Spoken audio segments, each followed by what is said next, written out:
kurang berapa lama? 1 bulan lagi.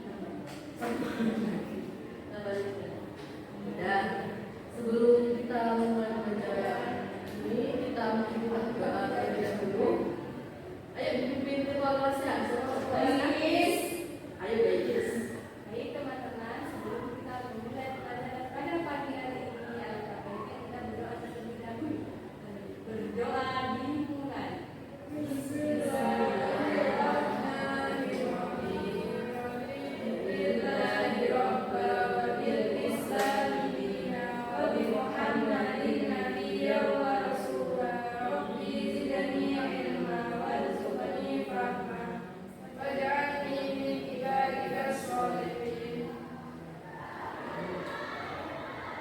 Sekarang kalian dirapikan dulu ya mejanya. Kalau ada sampah, silakan. Minum juga boleh. Ya, terus masuk semua.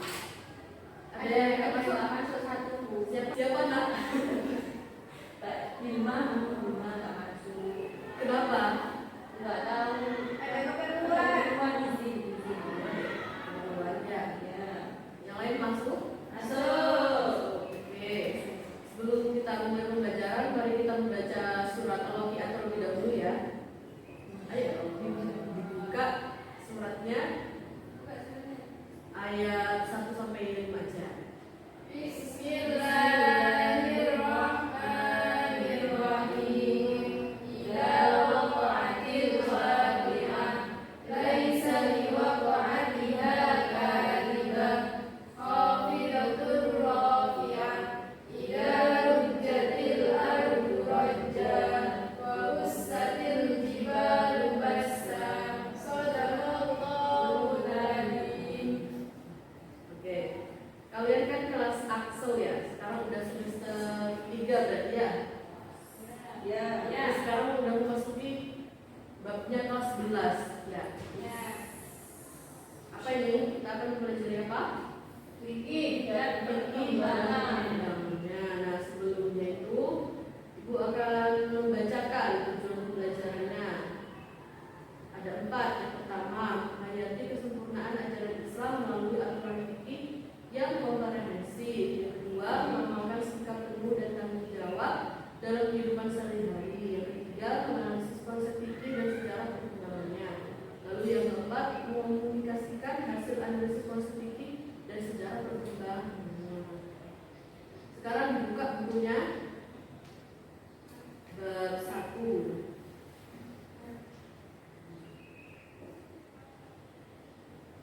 Sudah Bu? Sudah?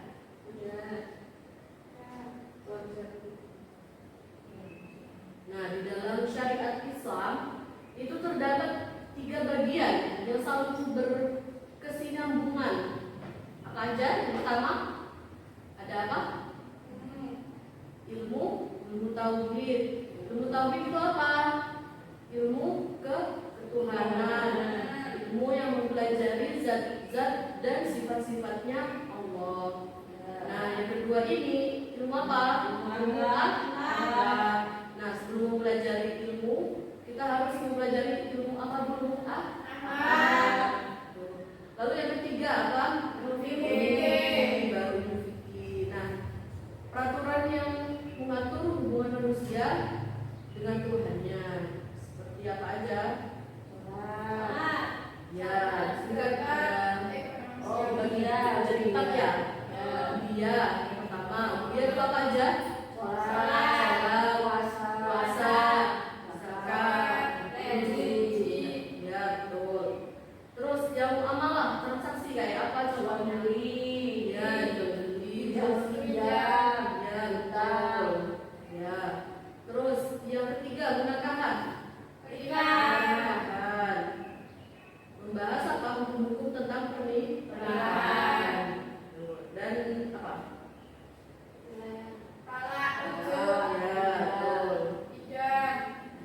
Terus yang terakhir, atau hukum perdata Islam. Oke, lanjut. Tahukah kamu apa itu konsep fikih?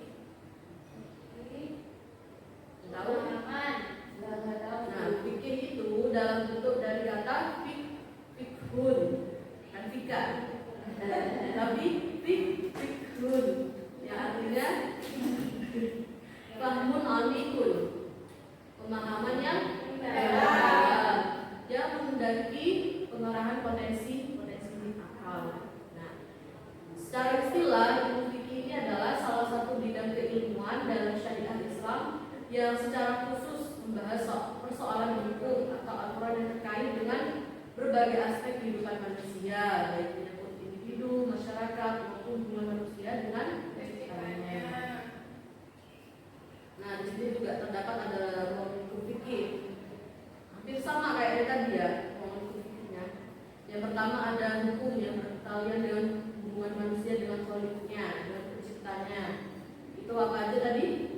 Yang kemudian puasa, sholat, zakat, haji, rukun ya, rukun apa? Rukun apa namanya? rukun Islam, betul. Yang kedua, hukum-hukum yang berkaitan dengan muamalat. Nah, kayak jual beli, pinjam meminjam, hutang gitu. Lalu yang ketiga, hukum munakaha atau pernikahan. Dan yang keempat, hukum jinayah atau hukum perdata, hukumnya hukum Islam. Lanjut. Sekarang masuk ke periodisasi perkembangan hukum fikih. Menurut Syekh Abdul Hafala tahun 1956 Masehi, perkembangan tarikh al-tashri' atau fikih ini terbagi menjadi 4 periode, yakni periode Rasulullah, sahabat, tabi'in atau dan taklid. Oke, lanjut. Periode Rasulullah ini terbagi menjadi berapa? Dua. Periode apa aja? Yang pertama Mekah dan Madinah. Ya, betul.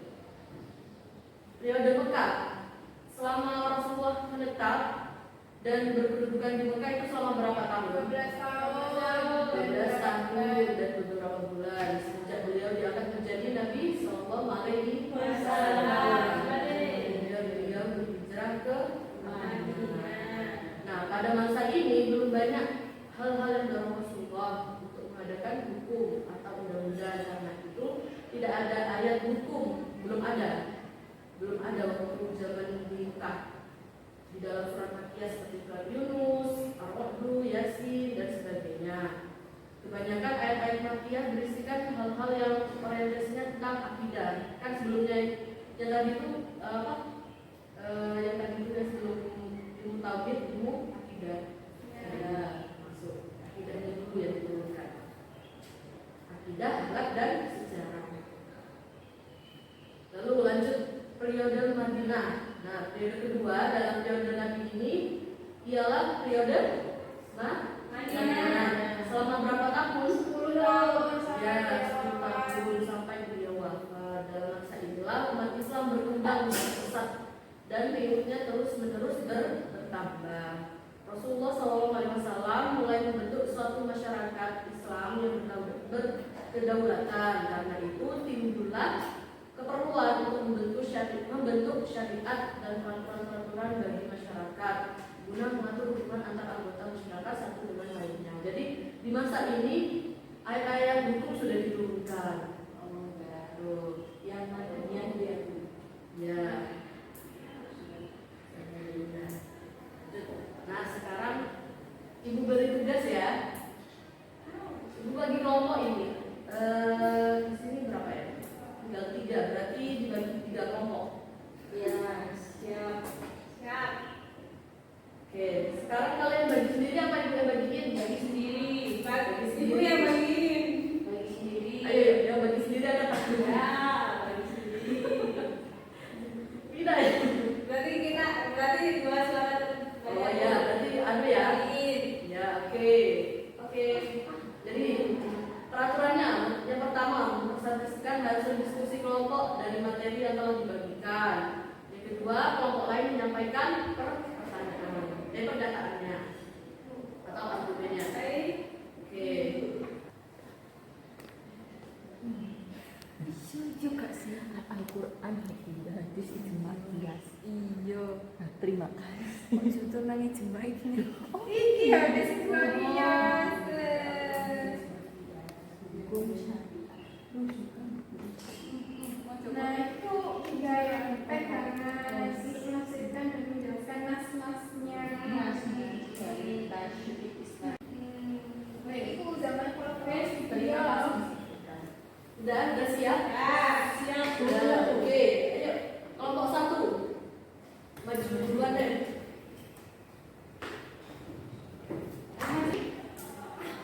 Assalamualaikum warahmatullahi wabarakatuh. Perkenalkan, kami dari kelompok 1 akan menjelaskan tentang fikih periode sahabat. Perkenalkan, nama saya Fira Surabaya.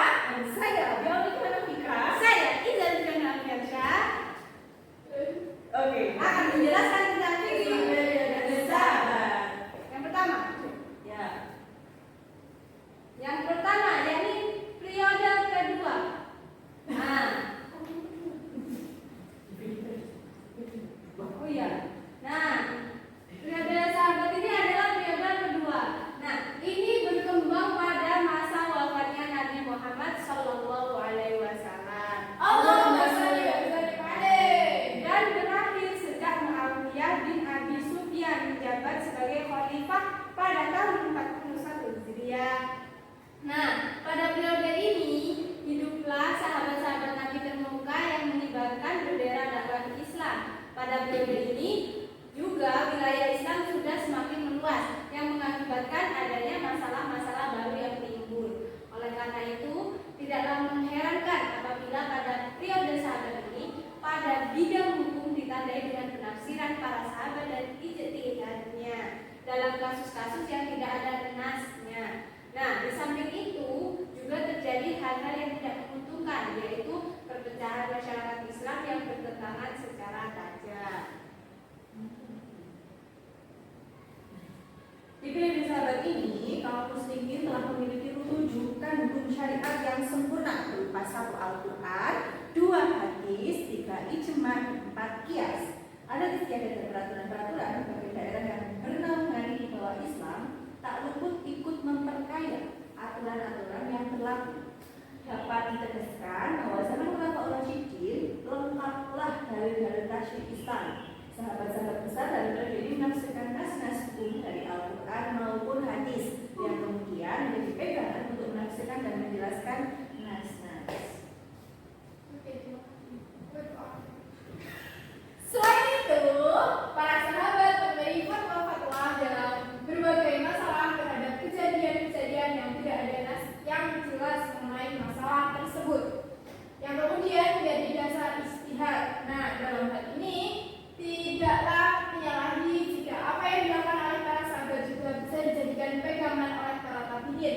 Hal ini selaras dengan sabda Nabi yang berbunyi, para sahabatku melaksanakan bintang-bintang atau dalam pergerakan malam. Dengan siapa saja kalian mengikuti, maka kalian akan mendapatkan petunjuk. Nah, tatkala Rasulullah SAW bersabda, maka para sahabat secara langsung mengambil ilmu dari beliau. Ketika ada suatu permasalahan, maka sahabat tak sungkan untuk bertanya kepada sumbernya langsung, sehingga segala sesuatu menjadi jelas. Hanya saja, pada periode ini belum ada pembukuan fikih. Maksudnya adalah bahwa fikih hanya dikaji tanpa adanya suatu catatan-catatan yang bisa dibaca oleh generasi setelahnya. Sekian dari kami. Assalamualaikum warahmatullahi wabarakatuh. Waalaikumsalam warahmatullahi wabarakatuh. Beri tepuk tangan dulu kepada Pak. Oke, karena waktunya sudah habis, dilanjutkan minggu depan ya, pertemuan minggu depan. Siap.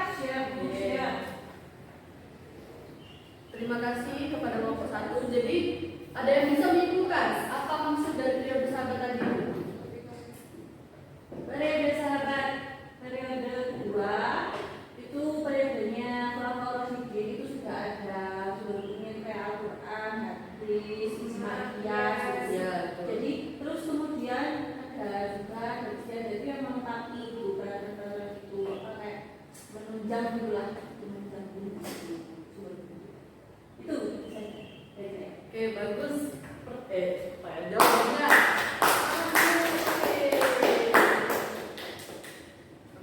Sudah.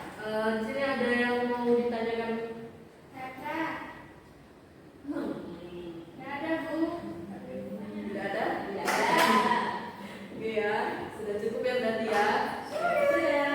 Kalau begitu Ibu tutup terlebih dahulu. Semoga pembelajaran hari ini bermanfaat. Terima kasih atas perhatiannya. Sebelumnya kita berdoa terlebih dahulu. Berdoa dimulai. Subhanallah wa bihamdihi asyhadu an la ilaha illa anta astaghfiruka wa atubu ilaik. Assalamualaikum warahmatullahi